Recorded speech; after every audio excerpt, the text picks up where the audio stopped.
కలకత్తాలో ఈ సీజన్ అంటే నవరాత్రి పండగకు చాలా ఫేమస్. అయితే కలకత్తాలో ఈ రోజున చాలా విషాదం కనిపిస్తోంది. దానికి కారణం విపరీతమైన వరదలు, ఫ్లడ్స్ కలకత్తాని ముంచెత్తాయని చెప్పొచ్చు. కని విని ఎరుగని రీతిలో కలకత్తాని నిన్న మొన్న కూడా విపరీతమైన వరదలు వచ్చేసాయన్నమాట. ముఖ్యంగా 247 టు 252 రెయిన్ఫాల్ రికార్డ్ అయింది సింగిల్ డేలో 24 అవర్స్లో. ఈ రిపోర్ట్ రకరకాల ప్లేసెస్లో కలకత్తాలో రిపోర్ట్ వ్యారీ అయినప్పటికీ కూడా ఎప్పుడు కూడా గత 50 సంవత్సరాల్లో కలకత్తాలో ఇంతటి వర్షం చూడలేదంట. రాత్రి పగలు లేకుండా వర్షం పడుతుంది. దాదాపు క్లౌడ్ బస్ట్, కుంభవృష్టి పడిందా అన్నంతగా పడుతుందంట.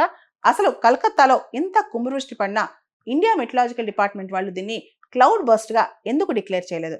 యాక్చువల్లీ ఒక గంట సమయంలో 100 ఆఫ్ రెయిన్ఫాల్ పడితే ఒక ప్రాంతంలో దాన్ని క్లౌడ్ బస్ట్ అంటారు. ఇది 2 తక్కువ పడింది అనమాట. అంటే ఒక గంట సమయంలో 98 పడింది. దాంతో ఐఎండి వాళ్ళు క్లౌడ్ బస్ట్గా డిక్లేర్ చేయలేదు. ఎప్పుడైనా సరే ఇంత కుంభవృష్టి వర్షాలు పడినప్పుడు, ఫ్లడ్స్ వచ్చినప్పుడు పబ్లిక్ ఇన్ఫ్రాస్ట్రక్చర్ డ్యామేజ్ అయ్యింది. బేసిక్ నెసెసిటీస్ అన్ని ప్రజలకు అందకుండా ఉంటాయి. అన్నిటికన్నా మించి ఎలక్ట్రోక్యూషన్ జరుగుద్ది. అంటే పవర్ షాక్ వల్ల చాలా మంది చనిపోతారు.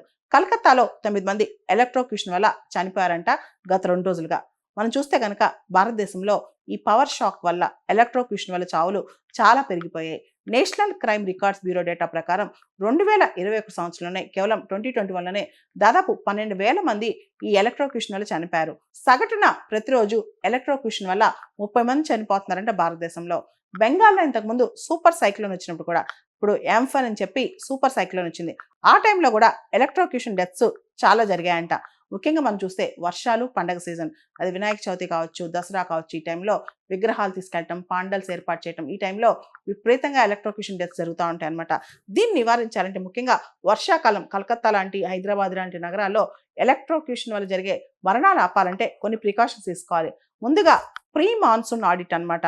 ఎలక్ట్రిసిటీ డిస్ట్రిబ్యూషన్ కంపెనీస్ కానీ ఈ కంపెనీస్ అన్ని కూడా మాన్సూన్ రాకముందే ఏ తీగలు ఎలా ఉన్నాయి, కరెంట్ షార్టేజ్ ఎక్కడ జరగవచ్చు, వీటి మీద ఒక ఆడిట్ నిర్వహించాలి. అదేవిధంగా ఎప్పుడైతే విపరీతమైన వర్షం పడుతుందో అప్పుడు వాటర్ ఒక చోట, నీళ్ళన్నీ ఒక చోట స్టాగ్నెంట్ అవ్వకుండా, అక్యూములేట్ అవ్వకుండా, ముఖ్యంగా ఏదైతే ఎలక్ట్రిసిటీ పోల్స్ ఉంటాయో వాటి దగ్గర ఎక్కువగా నీళ్ళు అక్యూములేట్ అవుతే ఏదైతే ఆ నీళ్లు పోల్స్ దగ్గర ఉన్న వాటర్ ఇళ్లలోకి వెళ్ళినా సరే ఈ కరెంట్ షాక్ అక్కడ కొట్టే అవకాశం ఉంది. కాబట్టి ఎక్కడైనా సరే ఎలక్ట్రిక్ పోల్స్ దగ్గర వాటర్ అక్కడ స్టాక్ అవ్వకుండా, అంటే వాటర్ అక్కడ అక్యూములేట్ అవ్వకుండా చూసుకోవాలన్నమాట.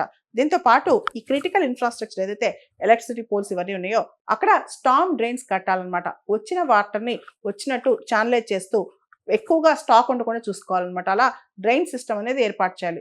దాంతోపాటు ఎలక్ట్రిసిటీ బోర్డు సంబంధించిన స్విచ్ బాక్సెస్, జంక్షన్ బాక్స్ అని కింద పక్కుండి నీటిలో పూర్తి స్థాయిలో తడవకుండా అవి పైకి లేపి పెట్టాలి. అంతేకాదు ఎలక్ట్రిసిటీ కేబుల్స్ ఏదైతే ఉన్నాయో వాటిని వాటర్ ప్రూఫ్ చేయాలన్నమాట. అయితే వీటన్నిటికన్నా ఇంపార్టెంట్ లాంగ్ టర్మ్ గోల్. సడన్గా ఇప్పుడు భారతదేశంలో ఇది సాధ్యం అవ్వదు, కానీ దీర్ఘకాలికంగా అయితే ఎలక్ట్రిసిటీ కేబుల్స్ని అండర్ గ్రౌండ్ పవర్ కేబుల్స్గా మార్చాలి.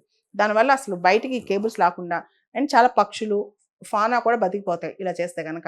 మొత్తం ఎలక్ట్రిసిటీ కేబుల్స్ ని అండర్ గ్రౌండ్ పవర్ కేబుల్స్ గా మార్చాలన్నమాట.